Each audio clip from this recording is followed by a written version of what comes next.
Good afternoon, and welcome to the Brookings webinar, What to Expect from Biden's Second State of the Union.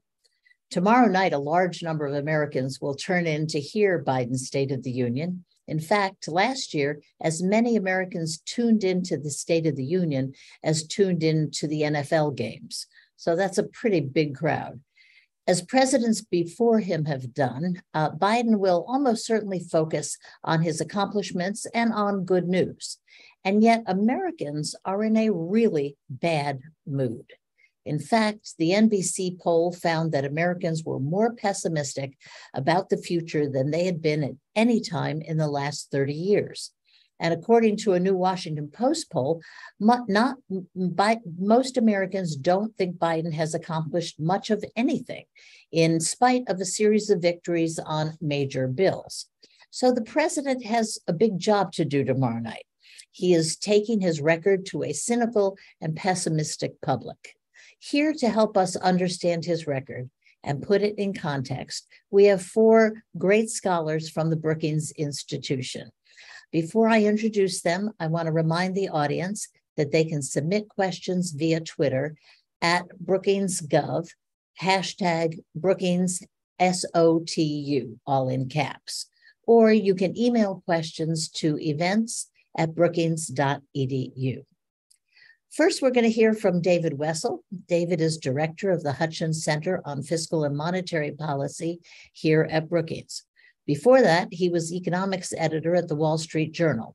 His most recent book is Only the Rich Can Play: How Washington Works in the New Gilded Age, the story of opportunity zones. He also runs a weekly podcast here at Brookings called Wessel's Economic Update. Our next speaker is going to be Constance Stelzen-Muller.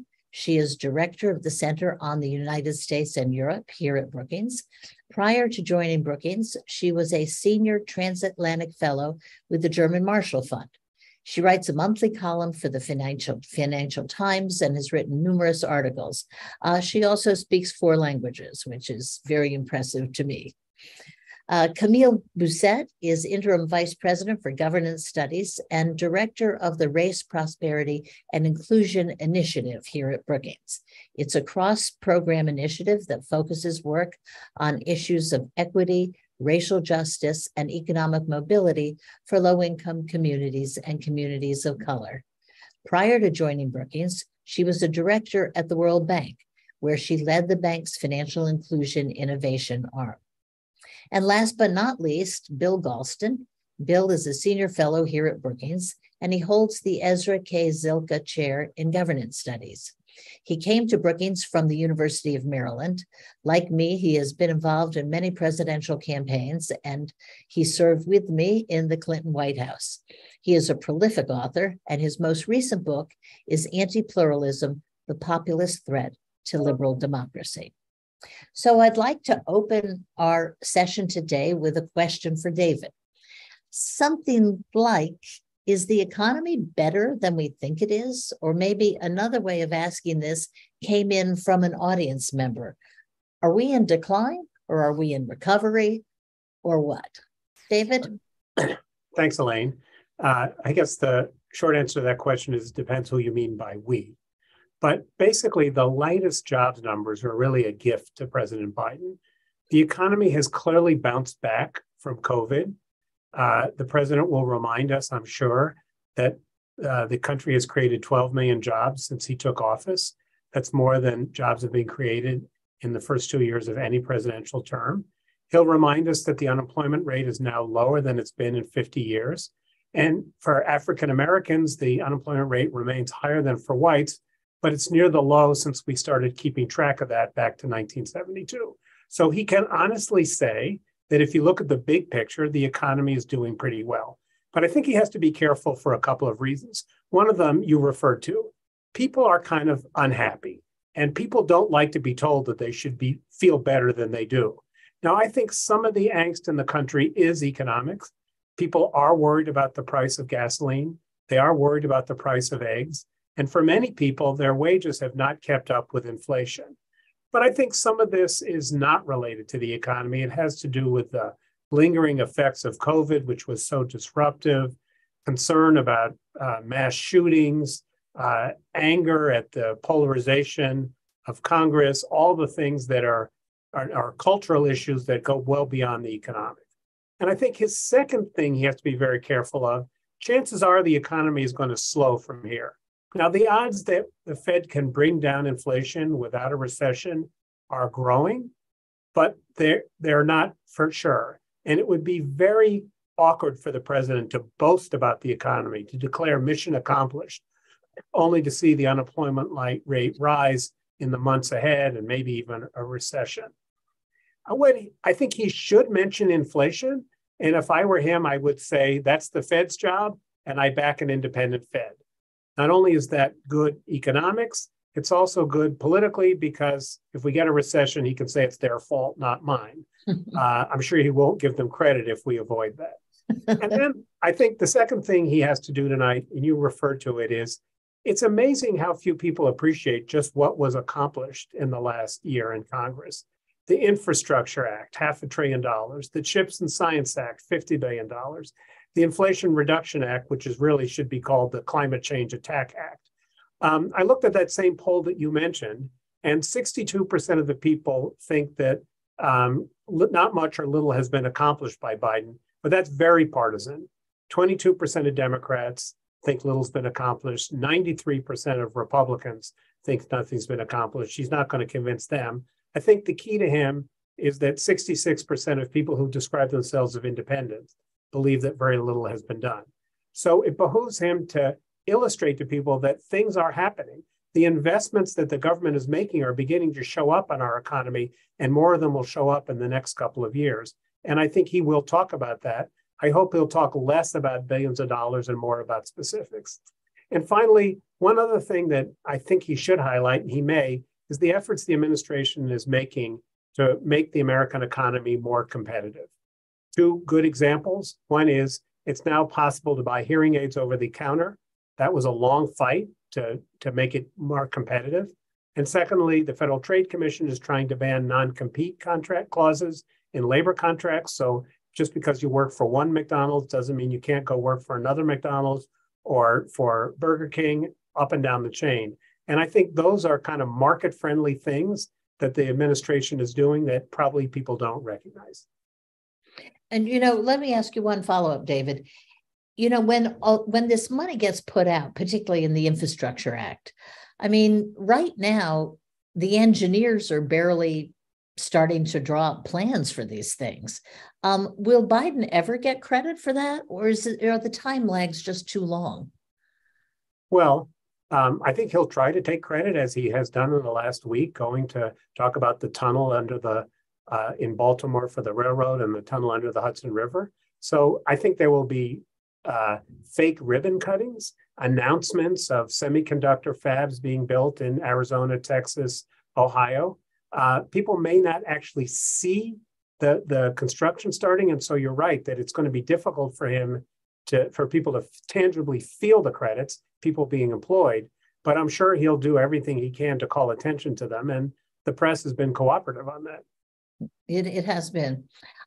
Constance, a lot of people don't realize that as much attention as we pay to the president and domestic policy, et cetera, he or she, well, someday she, spend an enormous amount of their day on foreign policy. I mean, that really is a huge part of the job. And I'm always, having worked in many presidential campaigns, as has Bill, we spend all of our time practically on domestic policy. And then when we are lucky enough to get a president elected, it's all on foreign policy. So this is really the big part of the job. But can you talk to us about how you'd evaluate Biden's leadership in the world? Sure. Thank you very much for asking me to join you. I find it rather touching that as a German, I'm commenting on the Biden administration foreign policy, but I suppose it's rather fitting since it does touch on Europe to a great degree. So the Biden administration, like pretty much every administration before it, came in with some very firm ideas about what it was going to do and what it was not going to do. Right? It was going to focus on China, and it was going to step back from the Middle East, and it was going to probably make sure that the Europeans, could take care of themselves. As we know, life had other plans. And the way I would summarize this first year of Biden's foreign policy is with a triple A, but not in quite the way you think, not as a grade, but I would say it was about anger, anguish, and amazement. Let me explain what I mean by that. Right after his inauguration, there were a series of summit meetings with the allies in Europe that made everything look as though this would be a very calm, peaceable relationship. There was going to be some sort of a professional reset with the Russians. And then came the AUKUS deal, the submarine deal, where the Americans switched out French suppliers for themselves in a submarine deal with the Australians, showing just how much the heating up of strategic competition with China was on their minds. And that made their French allies very, very angry, and some of the other European allies very apprehensive. Hot on the heels of that came the pullout from Afghanistan in August and September, which appeared to be botched in so many ways, in communication and leadership and coordination, and it caused real anguish, and I mean that, in a whole generation of civil servants, both in uniform and civilian, that had really spent much of their professional lives working on stabilizing South Asia.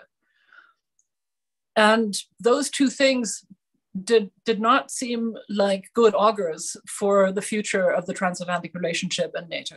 And then came the increasing signs of Russia planning something quite nasty with regard to Ukraine. And suddenly you got the sense of this enormous machinery of transatlantic cooperation whirring quietly into action. And as we know now, the Americans, the Biden administration began with some very, just completely unprecedented sharing of intelligence to convince allies that this was serious, did a huge amount of preparation for joint sanctions in the case of an invasion, which requires, as I'm sure everybody knows, immense amounts of legal and regulatory preparatory work. And finally, when the day came of the invasion on February 24th, the administration leaped into action together with the allies in Europe, froze Russian central bank assets over a weekend. And at this point, 11 months later, as we're nearing the anniversary, we're seeing a just unprecedented amount of American support for Ukraine and for Europe. A total of $51 billion in American support for Ukraine, for which comprises humanitarian, financial, and military support. The whopping majority of that is military at $25 billion, but the humanitarian and financial support at $10 billion and $16 billion, one does lose track of these numbers, is not nothing. And the other thing that has been truly remarkable to watch for experts in the transatlantic space is just how seriously the administration took Europe and the European Union as sources of leverage for American power in a conflict with Russia that is waged with non-military means. In other words, through sanctions. And acknowledging the relevance of Europe in hosting refugees and participating in the sanctions and paying a price for them in the form of an even higher inflation and gas prices than in America. And finally, the EU's role in reconstruction. All of that has been really quite tremendous. But at the same time, I think it's important to say that there are also elements of tension. And David and I have been talking about these. The already mentioned CHIPS Act, which as David and I, or as David just said, ought to be, what did you call it? A climate attack act? That is definitely how it's been perceived in Europe. In fact, there are two government ministers from France and Germany in Washington today to say, you are quite aggressively wooing European companies to the American economic space. And what you're doing here is subsidies and protectionism. And this introduces an element of tension and competition in an alliance that has otherwise been functioning at unprecedented levels.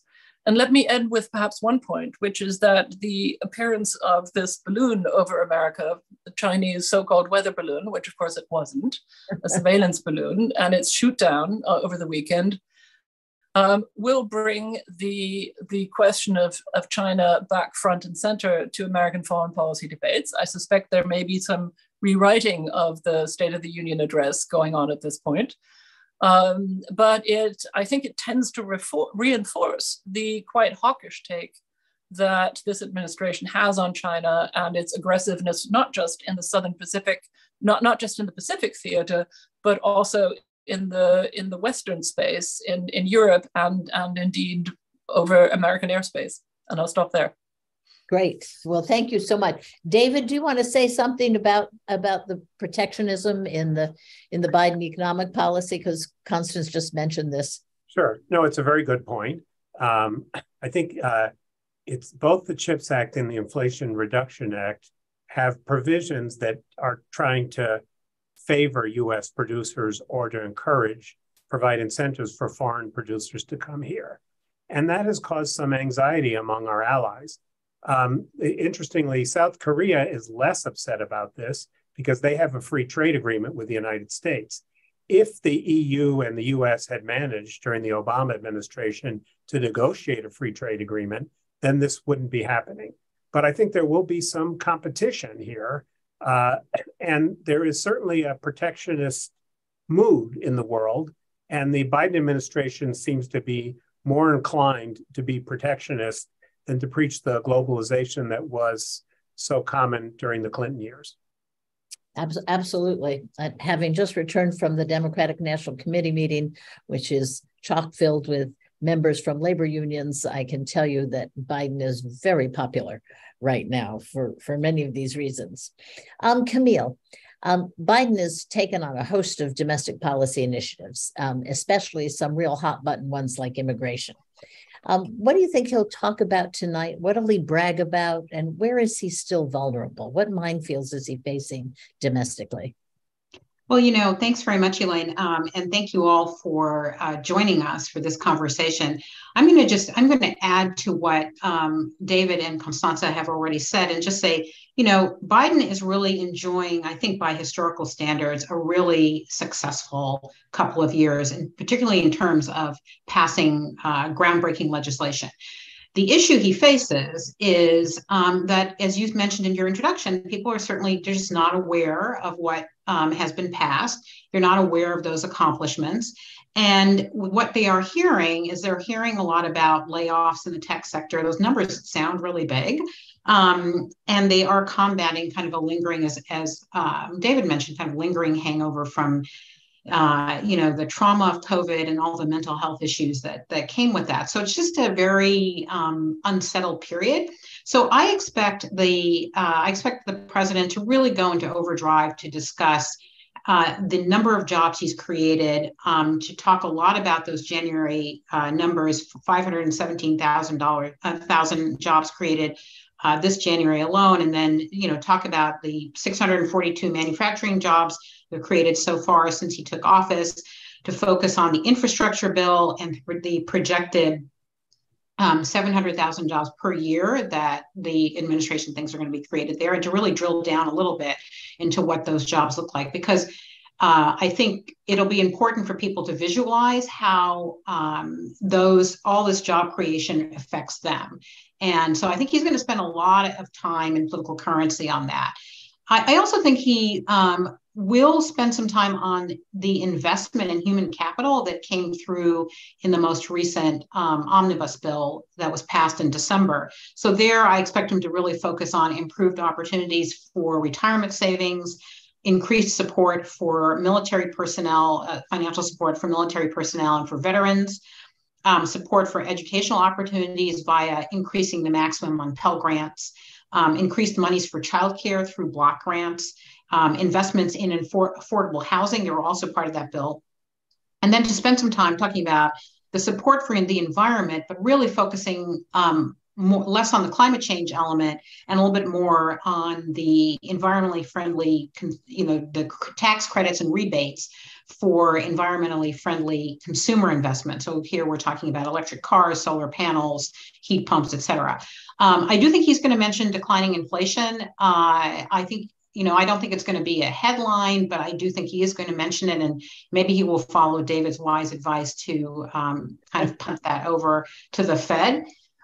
There will also be a lot of discussion about CHIPS and the Science Act. And I think it's, here we're talking about job creation again, but I think it may be repositioned in light of the weekend events with the balloon as more of a signature bill that decreases our dependence on China for manufacturing in strategic technology spaces. So I think he'll actually make a lot more of that maybe than he might have had this speech occurred, early last week. I also think he's going to talk a lot about immigration, but here he's going to be on the defensive in the following sense. So he's going to be saying, look, I've taken some important steps here to manage immigration before people come to the border. And so he's going to talk a little about they have to have financial support, and that there are more constraints on how many people come in and the conditions under which they come in. So I think he's going to try to get ahead of that, because I'm sure that Sarah Huckabee Sanders is going to spend a lot of time on immigration and immigration issues during her rebuttal. Finally, he will mention the George Floyd Policing Act. And I think we'll spend a fair amount of emotional time there. As you know, Tyree Nichols' family has been invited to the State of the Union address. So I do expect that there'll be some time on that. Where I think he should be spending some of his time as he moves forward. Remember, this is sort of showcasing not only what he's done over the last 2 years, but really getting ready to frame the run for 2024. So here, think he needs to spend more time on the care economy, more on, how are we going to really focus on childcare and elder care, the importance of decreasing child poverty, and what we found during the moment of increase in the child tax credit. He will, I think, spend some time on gun control, since that is a kind of becoming a everyday sort of national trauma. I think he's going to spend some time and he should spend some time on education, particularly talking about the kinds of investments that will allow the U.S. to be really the premier center of innovation in science and technology. So with that, I'm going to stop. One quick follow-up, Camille, on immigration. Does he face challenges and opposition from both the left and the right on where he's gone with immigration? He does. Obviously, the newest set of policies is not something that the progressive left is in favor of. There is a really the new policies really constrain and constrict immigration pretty severely. And I think, on the right, they're going to be talking about the problems that have beset the southern border up until now, and, alongside with photos and all that sort of thing. And so I think he's in a difficult no-win position, but he does need to articulate, we have done something. He's not going to get points for it, but he's at least has some answer to the Republicans saying it's totally chaotic down there and all these people are showing up and taking jobs away from Americans. Good. Bill, you and I had the same experience in the Clinton White House. That was the experience of circling around the speechwriter's office, trying desperately to make sure that we got our one line or one phrase on our policy into the State of the Union. It was quite an experience for sure, and a lot rode on that, on being successful at that. Step back for a moment, though, would you, and talk to us about the role of the State of the Union at a presidency's midway point after the midterms, and as he is looking forward to perhaps a re-election campaign. So to be precise, the midway point of the president's first term, right? Yes, because right. The midway point of the president's second term is a very different matter. If you are where Joe Biden is right now in the trajectory of your presidency, you have to pay attention to the different tasks that you must accomplish in the speech. And when you're preparing a re-election campaign, you have an additional task. And it may or may not be fully compatible with the other things that you have to do in the speech. So what does Biden have to do right now? Well, number one, he needs to shore up his credibility as a candidate. Because if you look at the public opinion polls, majorities of Democrats, Republicans, and independents think he is too old to do the job.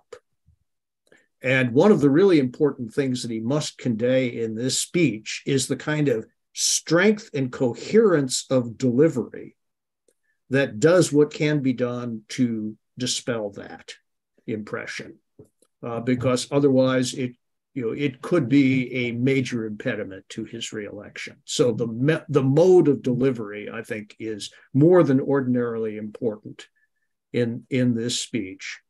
Secondly, he has to make some decisions about what the agenda for the second half of what he hopes his first term, what he hopes will be his first term, will be. Will it be a very expansive agenda? Will he try to put back on the table all of the things that didn't get enacted into law during the first 2 years? Or will he focus more on the implementation of what has already been accomplished? Now, one reason that is very important was highlighted in a survey from the Pew Research Center that was released at noon today, documenting a dramatic increase of public concern about the budget deficit and the level of spending during the first 2 years of the Biden administration.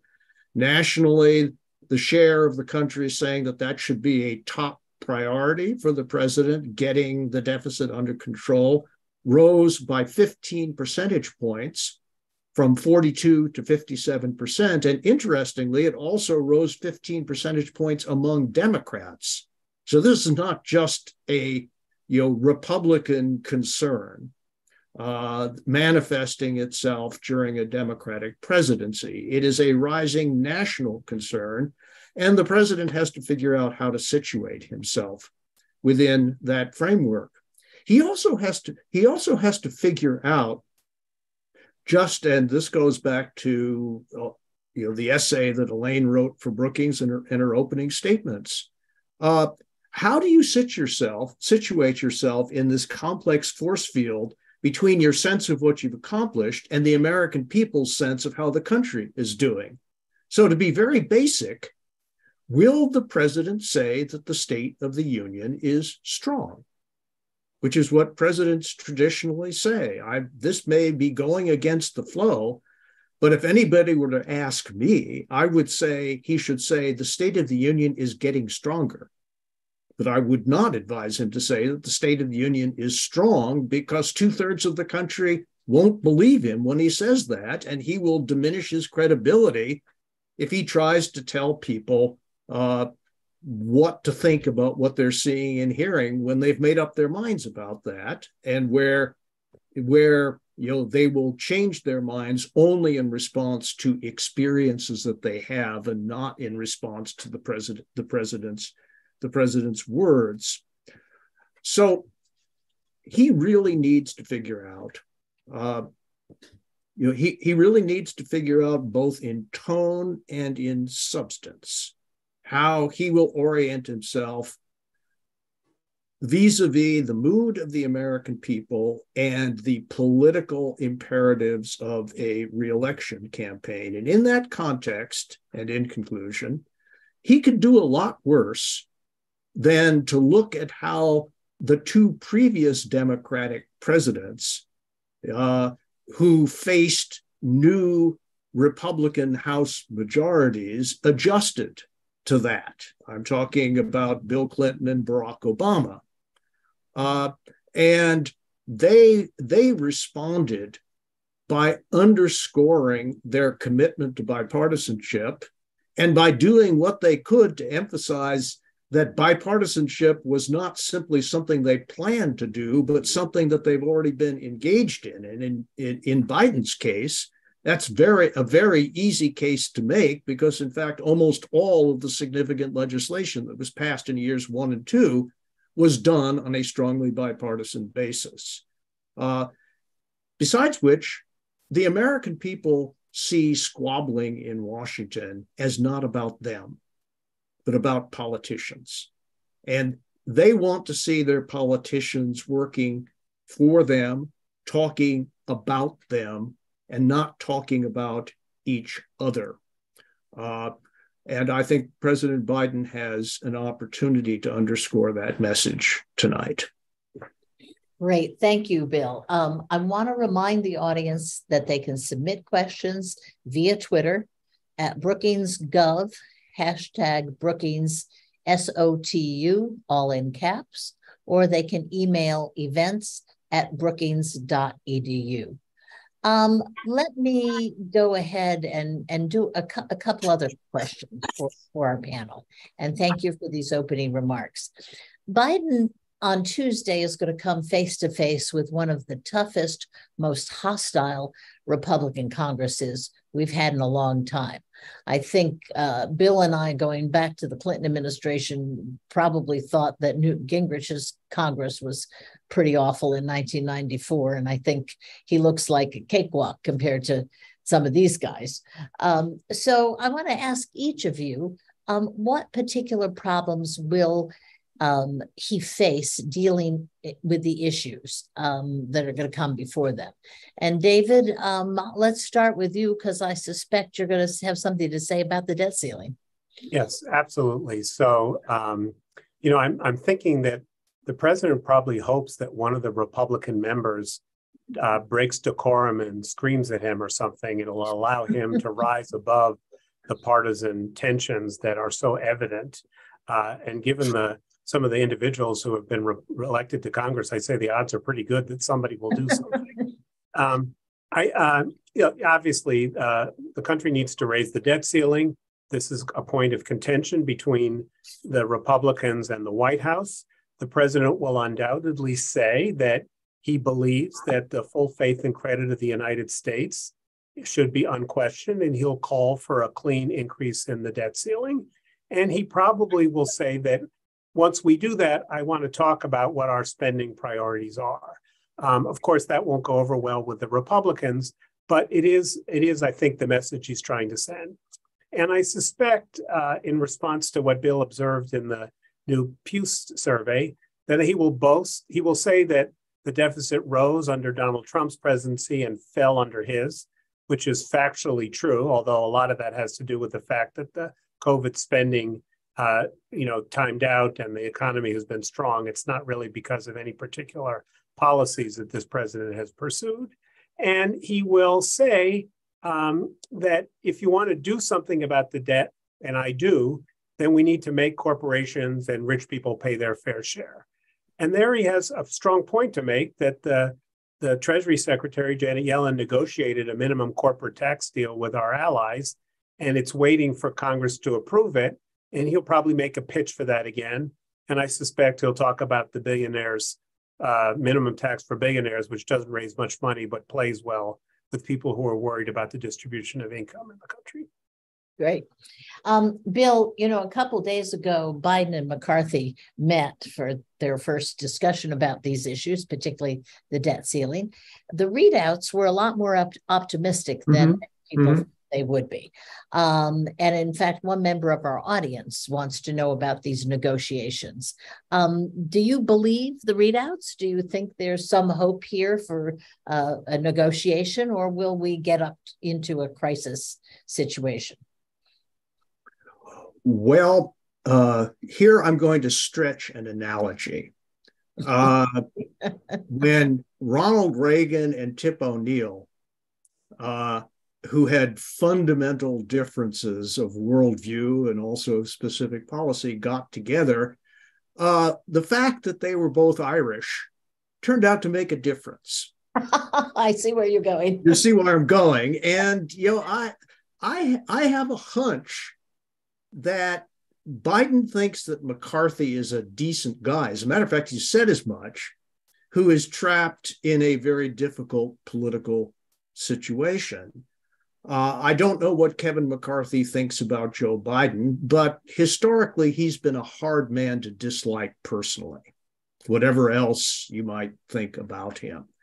And so it's not entirely surprising that the first meeting went well, or at least not as badly as people expected it to, and that the readouts from both leaders were positive in tone. The question is, what next?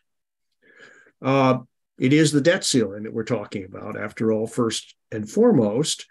And I'm reminded of a famous line from JFK: let us never negotiate out of fear, but let us never fear to negotiate. If I were advising on the president on this one, I would say paying our debts already incurred is an inviolable principle, and I will not break it. But if under the aegis of the budget for next year and the out years, there is a problem, and I think we all know that there is, I'm prepared to talk with Kevin McCarthy and the Republicans about that, but I'm not prepared to have this discussion in the abstract. I will put my budget on the table. I expect them to put their budget on the table, and then where we will see where there is room for negotiation and compromise. I'm not going to negotiate this in public until there is some more definition to the actual, to the actual substance of the questions before us. We will not default on the national debt. I will not allow that to happen as president of the United States, but nor will I tell my Republican colleagues or the country that I will not talk with them. That would not be consistent with my responsibility as president of the United States. That would be the tack I would advise. Elaine, can I just say, I think the problem that Kevin McCarthy has is it's not clear that his caucus can agree on what that budget proposal is. Yes. Are we going to, one set of people says we have to rein in entitlements, another set of people say we shouldn't touch Social Security and Medicare. If you don't touch Social Security and Medicare, and you don't want to cut the defense budget, and you're not willing to raise taxes, it's going to be pretty hard to get the Democrats to agree to anything. It would mean concentrating any cuts on that non-defense discretionary thing. So I think it will be a challenge for Kevin McCarthy. But I think one good thing, if there is anything good about the debt ceiling fight, is that we're having all these rhetorical battles today. Mm-hmm. The real crisis doesn't come till the summer, and usually this kind of rhetoric waits until the last minute. So I'm hoping they can get the shouting over with soon, so that then they can have a conversation, cut a deal on the budget of what maybe spending caps or whatever it is, so that by the time we get to the debt ceiling crisis, they will have already agreed on something, and raising the debt ceiling won't be quite so contentious. Good. Yeah. Bill, quickly, I want to get quickly. I think there's a decent prospect of that. The Republicans have been very critical of the Democrats, but not just the Democrats, for failing to get budgets done on time, appropriations bills done on time. Well, if they really want to return to regular order, they have an obligation to produce a budget framework by April 15th. Are they going to hit that? It'll be pretty embarrassing if they don't. And but once they do, then the serious conversations can begin. So in this same vein of this, how is he going to deal with the Republican Congress? Camille, is there any hope for domestic legislation? If so, what would be your best guess for a bipartisan domestic settlement?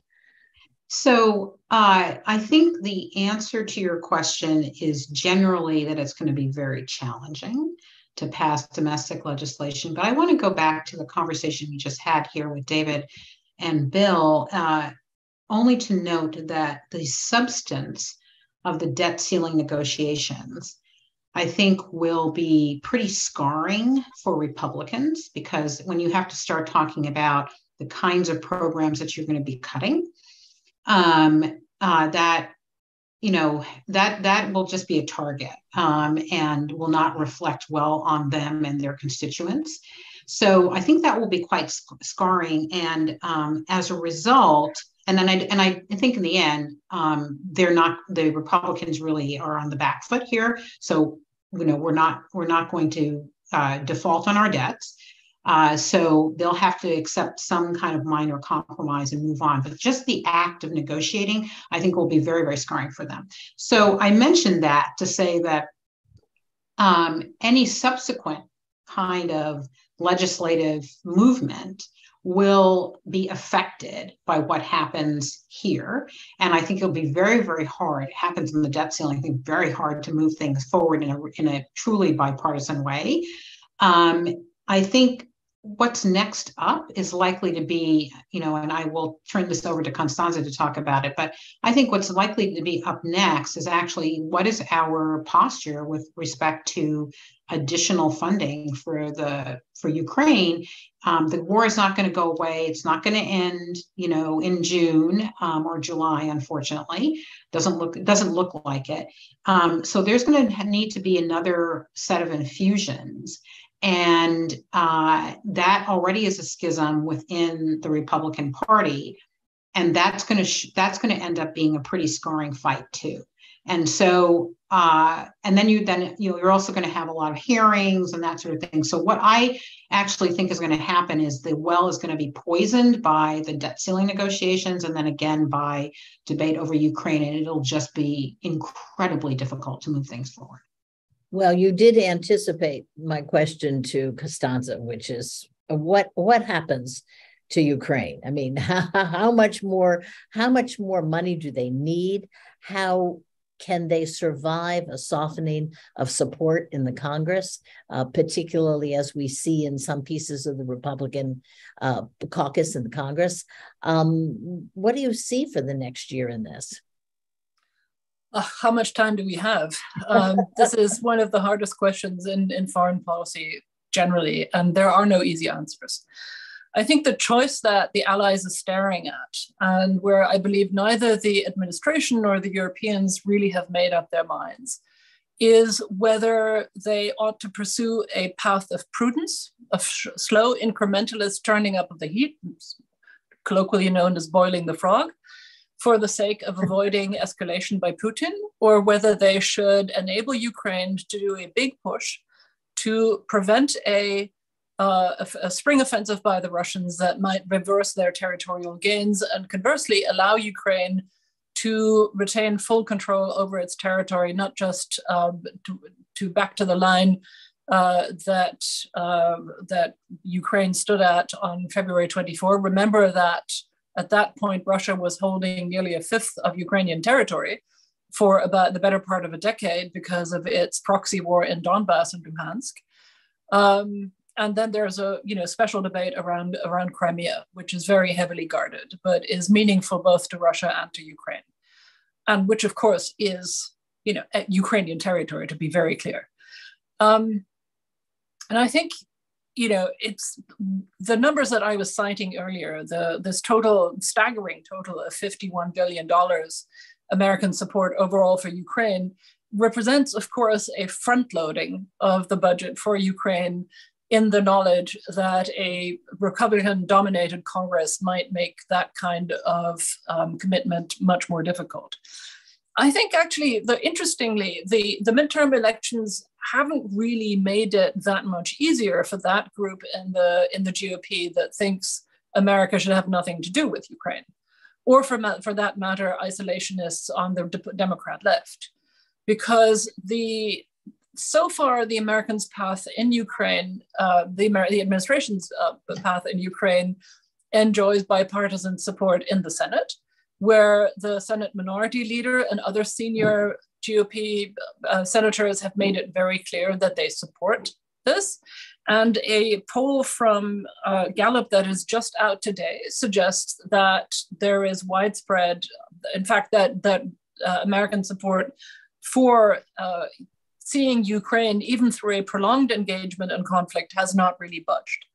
That said, it is softest on the Republican side. So the question really resides, with the dynamics in the House in the House GOP, the question of whether the majority leader, Kevin McCarthy, in the House has purchase over his MAGA wing, which is fiercely anti-support for Ukraine, and then whether the Senate minority leader, Kevin McConnell, has any purchase over the House majority leader. So this is a complex intra-GOP dynamic that I think is only beginning to play out. And obviously, there's a lot of Europeans and Ukrainians very curious to see how that will go. But it seems to me that the GOP's majority in the House is so tight that they don't really have much leverage, and nor in fact does the MAGA wing. Good. I mean, that's interesting. I hadn't thought of the fact that a lot of this aid was front-loaded. That is interesting. Okay, thank you, everyone. I want to end with a series of questions about this and a couple other things that have come up.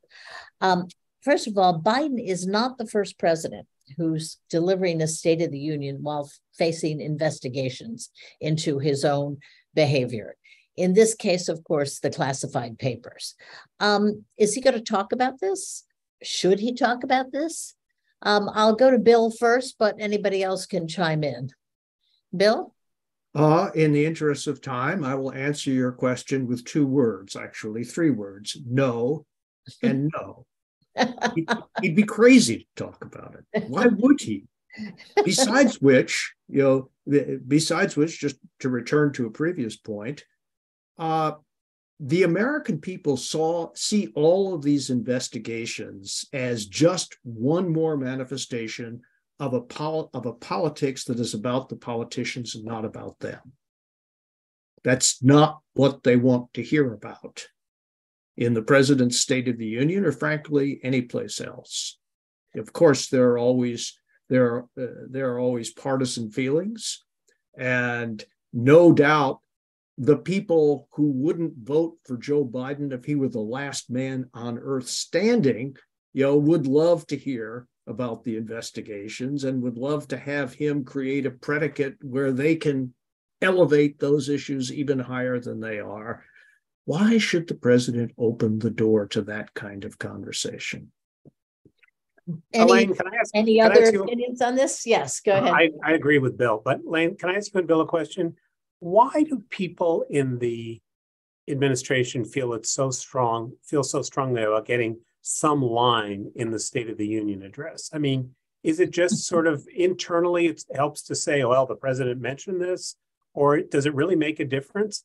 It always struck me that's what lends to these horribly long laundry lists where everybody gets their sentence in and American people may be turning on at the beginning, but be falling asleep by the end. I'll answer. Why don't you take a crack at that? Because I did this so many times. Say something. It is important because most of these policies at the presidential level involve moving the massive bureaucracies of the U.S. federal government. And so they are like moving ocean liners. It's just very tough, very slow. If the president says it, you can go to the assistant secretaries, the deputy assistant secretaries, the SES career people in charge of agencies and said, look, the president said it. And I promise you, being able to say the president said it is a lot more useful than going there and saying Elaine said it, And so that's why it is so important to get that marker in the State of the Union, get these words out of the president's mouth. And you're right, it makes for some pretty boring stuff, but it's got an important governmental function. Yeah. Bill, the long and the short of it is, David, it has nothing to do with moving Congress. It has nothing to do with moving the American people. It has everything to do with moving members of the president's administration and the bureaucracy in your direction. And remember, there's a lot of those. There's a lot of those. Camille, let's turn to a slightly different topic that's front and center, which is how does the Tyre Nichols death change the dialogue on policing in America, if at all? So good question. I mean, I think when we're thinking about the federal legislative agenda, I would say that, in the end, we're likely not to get any kind of police reform bill, just because of the dynamics, particularly in the House. But I think what it does do is it, again, elevates the issue of police brutality, and does provide some options for governors and people at more local levels to address that problem. But I still think that, although I know that President Biden will talk about Tyre Nichols and talk about the George Floyd Policing Act, the fact that when there was actually an opportunity to pass it earlier, there was bipartisan agreement on 3 points having to do with policing, and we weren't able to get it done then, I think does not augur well, at least from a legislative perspective, for getting anything done in this area. Bill? Yeah. Camille, you may very well end up to be right. As a matter of fact, my money's on your being right, but let me just bolster a little bit the argument for the possibility that something is going to get done. And that is that both Cory Booker and Tim Scott, the main negotiators on the Senate side, really don't want to take no for an answer. And Booker, I think just yesterday on one of the Sunday shows, indicated that he had been sobered up considerably by the failure of the first round of negotiations in 2021, sobered up but not giving up.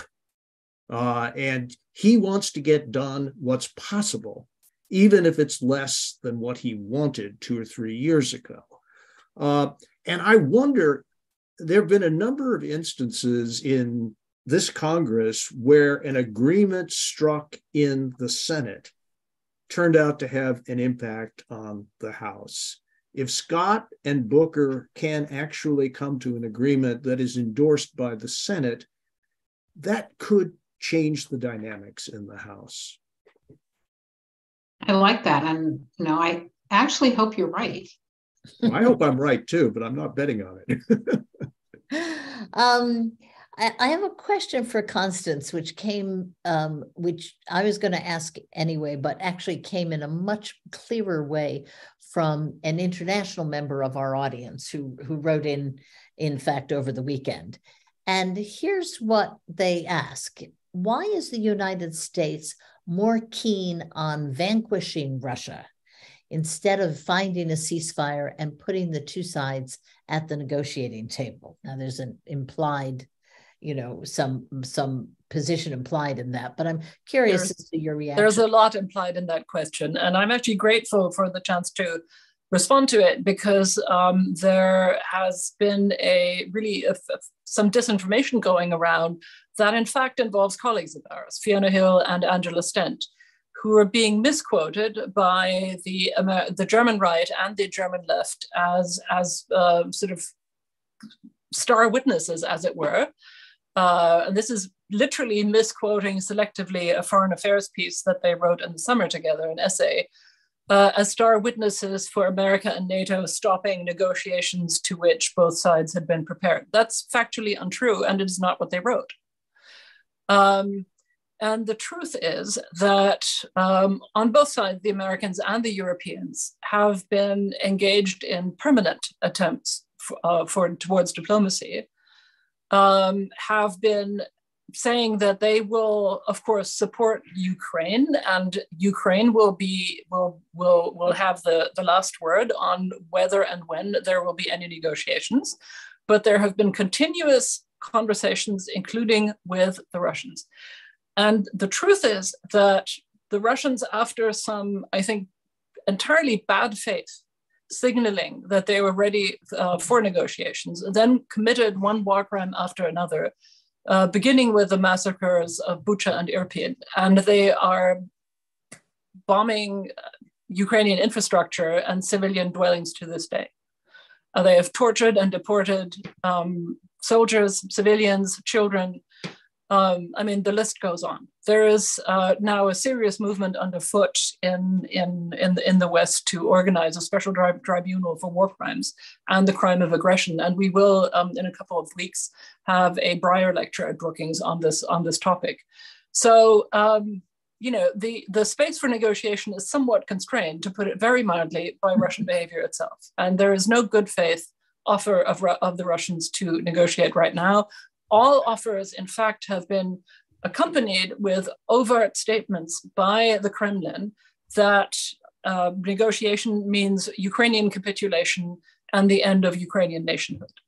I hope that answers that question comprehensively. I think it does very strongly, and I thought it was an interesting question. David, before we go to the audience, one last question to you, which also does come from the audience as well. And this person is interested in any new tax proposals. Could we hear what new tax proposals, if any, could we hear from the president? I don't think we're going to hear anything new from the president. He will repeat all the proposals for increasing taxes, particularly on corporations and wealthy people, that he made in his last budget, and they'll be reiterated.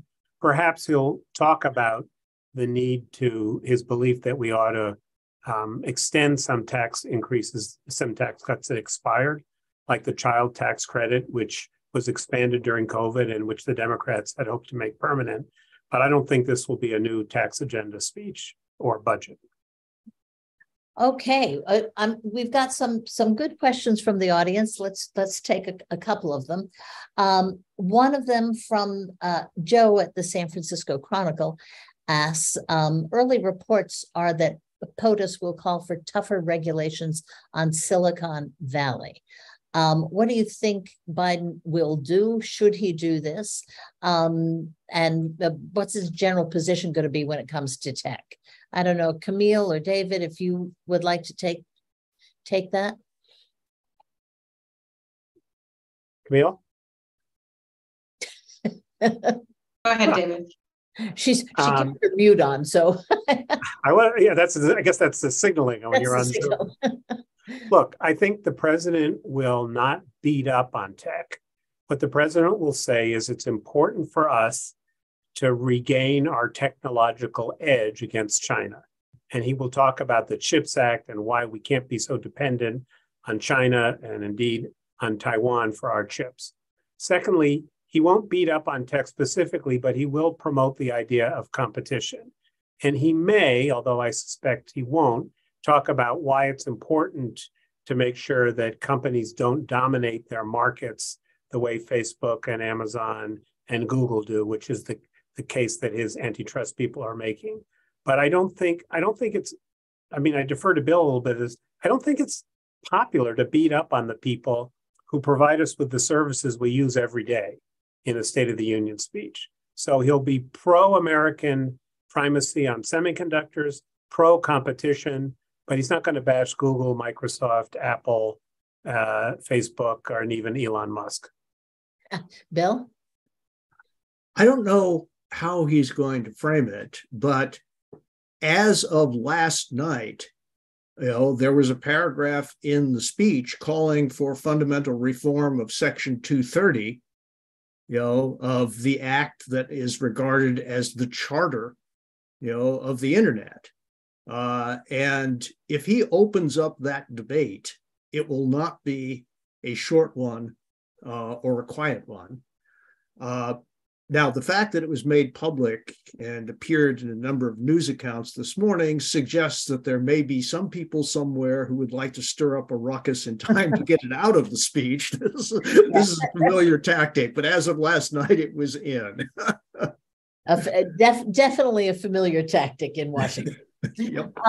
Camille, there's a question that I think you should answer, and it's basically about dreamers. Okay, and speculation that there might be a new Gang of Eight around that might be able to come to some bipartisan agreement on dreamers. Do you think that this is? Have you heard this? Do you think this is possible? I think this is an area where there could be some kind of traction, and the reason I say that is that it's actually to both parties' advantage to do something on Dreamers. As we know, it's important for the Democrats, particularly as we round the corner into 2024, to look as though they've done something on immigration beyond, the situation at the southern border. And I think this would be one way of showing that. It's also important to Republicans because they need to make a few more incursions in growing a Latino constituency. And I think they see this as an avenue. So I do, the negotiations could end in something rather superficial. I don't expect anything extensive, but this could be an area of compromise. Okay. Any other thoughts on this? Bill, I know you've worked on immigration. Do you see this as possible? Well, the image of Lucy and Charlie Brown in the famous football, does sort of flash through my mind at this point. There were multiple opportunities to get this done in 21 and 22, and you had leading Republicans like John Cornyn over in the Senate, who have long favored doing that and thought at one point that they could. This is one area where I really think that this new and even more radical House majority is going to dig in its heels. I wish I had some confidence that they were willing to do the decent thing by these young people who've never known any other home. But decency has been no bar in recent years, and I'm not sure that it will make a miraculous comeback. Okay, I have two more great questions from the audience before we close. One, we'll start with certainly Constance. And this is there what do you think? What is Biden considering in formulating his message on how to deal with China? That's the guts of it. Well, this is a really hard question, like all the ones we've had so far. There is, I think, a bipartisan apprehension about Chinese assertiveness, right?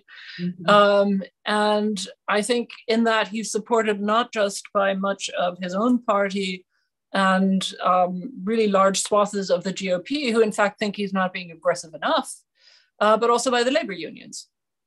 And so, hence the importance of the IRA and the CHIPS Act as elements of keeping China at bay, which at the same time introduce then the tension that we already mentioned with regard to the relationship with the Europeans. So I think that is literally, a multi, not just a rectangle, but more than that, a dodecahedron that he's going to have to square somehow. And I think that he will, but that is something where not just the Beijing, but the Europeans will be listening extremely carefully, and every word will be dissected. Again, as I said, the key strategic advisors in the NSC, I think, are of a more hawkish disposition. And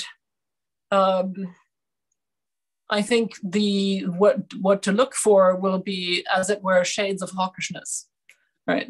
I don't really see much of an outlook for sort of diffusing tensions, which in some ways I think should be a concern, because there are elements of a self-fulfilling prophecy about all this, of a sort of a Washington-Beijing sort of mutual escalation of words that can also, I think, lead to accidents and misunderstandings.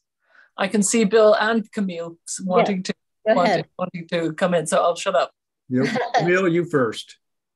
I was just going to ask Constanze whether you think that relations with China are a particularly delicate moment right now, that anything beyond sort of established U.S. policy, so for instance, respect for national sovereignty and, intellectual property, et cetera, would be ill-advised in this speech?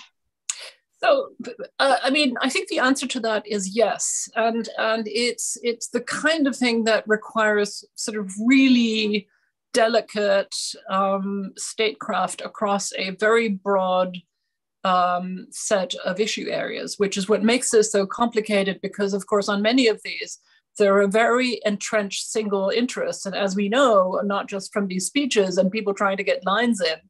The single interests sometimes just punch their way to the top, and then what's rational or reasonable sort of lies by the wayside. But what you have here, at least from the vantage point of the European that I am, is sort of one of the most complicated aspects of the strategic competition paradigm that the Biden administration has embraced, which is that strategic competition with a neo-imperial authoritarian Russia is one thing, because we've actually managed to decouple from its ability to weaponize interdependence against us in very significant ways. The Europeans and the Germans, in fact, have de facto decoupled from Russian energy imports. And that was actually the key vector of Russian influence. Whereas interdependence with China, economic interdependence, is very real, and not just for Europe, for whom decoupling is not an option. De-risking, I think, is the more intelligent way to put it. But the same thing is true for America as well. So the question for this administration and for the GOP is how to do that de-risking and how to do the mitigating of interdependence while recognizing that it is not something that, not a relationship that we can just unpick. I mean, people do like their iPhones, and guess where they're made? That's right. Well, Bill, at the same time, in East Asia and the Pacific, we are the status quo power. The Chinese must decide to what extent they want to disrupt the status quo. The President of the United States has said 4 times publicly that the United States is committed to the defense of Taiwan. I think we are. And I think all of our diplomacy, including the most recent, very important conversations between the United States and Japan, have been consistent with that commitment. All of the Biden administration's diplomacy, AUKUS, the Quad, the conversations, the conversations with India, the Indians are not unequivocally anti-Russian by any chance, but they are unequivocally anti-China. All of this is part of a large and pretty coherent strategy. And I agree that de-risking is more, is more plausible, more feasible than decoupling. But as Europe has shown, if you really think that decoupling is essential, then you can accelerate the process. Nobody believed that Europe would be as nearly independent of Russian energy at this point, 11 months out from the invasion, as it is. And so I think, and history may falsify this, but I think we're at a big turning point. And I think the Biden administration is willing to press forward on this turning point, among other things, because the domestic politics of bringing as much production back to the United States or, within NAFTA, as possible is extremely positive.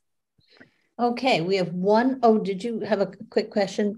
Make a final point. I mean, I do want to stress that the Europeans understand just how important this climate legislation package is for the Biden administration to do. That is just historic in its size and its relevance, and it's. I think I get a sense that in Brussels and here people are determined to iron out the sort of disruptive competitive elements. Mm-hmm. But there is another aspect to Camille's question about China that I omitted to mention and that I think is important here, which is that the other side of the coin of China's aggressiveness and assertiveness is a not small degree of internal incohesion and fragility, right? which, like in Russia, may lead to, in fact, it's being more aggressive and assertive externally. But that, again, requires really exquisitely, carefully calibrated signaling. Arguably, deficiencies in Western signaling gave Putin the impression that we would just sit back when he invaded Ukraine, right? And so I think we need to consider our signaling and what we are willing to threaten and what we are willing to promise extremely carefully in this moment. Good. Okay, one final question came in from a journalist from MedPage Today. He notes that David mentioned both hearing aids and non-compete clauses. And so this is a question perhaps for David, perhaps for Camille. What other healthcare accomplishments or challenges do you expect Biden to talk to in the healthcare area tomorrow night? Well, I think he'll tell us what they did to reduce the price of insulin to people who are on Medicare. That's a good talking point. He will promise to protect Medicare from Republican attacks. And he has to be careful on COVID. I think he'll need to say that he's already announced that we're going to end the emergency on May 11th. So he'll say it's not over yet, but we're accommodating it or whatever. I don't know what the wording would be. He'll talk about that. If I were him, and he probably won't, I would nod to the efforts that the Trump administration made to get vaccines rapidly deployed. I think that would be a smart thing to do, give them credit for something while you beat them up for everything else they did. But I think talking about COVID is tricky because you can't say it's over.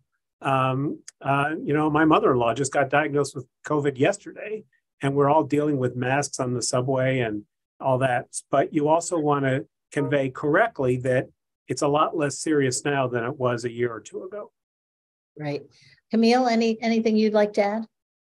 I think, one other thing he might mention in the bill, sort of as a kind of a veiled reference to the Dobbs decision, is the extended coverage for pregnant women, coverage for pregnant women. So I think that may also just be a kind of a signaling for folks who are concerned about the Dobbs decision as well. And I would imagine there'd be more discussion about abortion than tomorrow night than we've had here, given its potency in the midterms. Just one other thing, Elaine. Yeah. Underscoring President Trump's role in the development of the vaccines would also be a very sly intervention into the emerging Republican primary, because Mr. Trump is now running away from the whole issue of vaccines and vaccination as fast as he can. And so reminding people of his central role in the accelerated development would be a twofer. You bet. Well, listen, thank you, everyone. I think our audience can appreciate, if they didn't before, just what a mammoth job it is of putting together a State of the Union, because I'm sure there are many topics that we left out, and we've been at this for an hour and 15 minutes. So you can imagine what they're struggling with over in the White House. I'd like to thank Camille, Constance, Bill, and David, and also our tech support here, and Catalina. Thank you so much for putting this together, and thank you, audience, for staying with us and for your intelligent questions. Thank you, Elaine, for your moderation. Thank you. It was a pleasure and an honor. Good to see you all.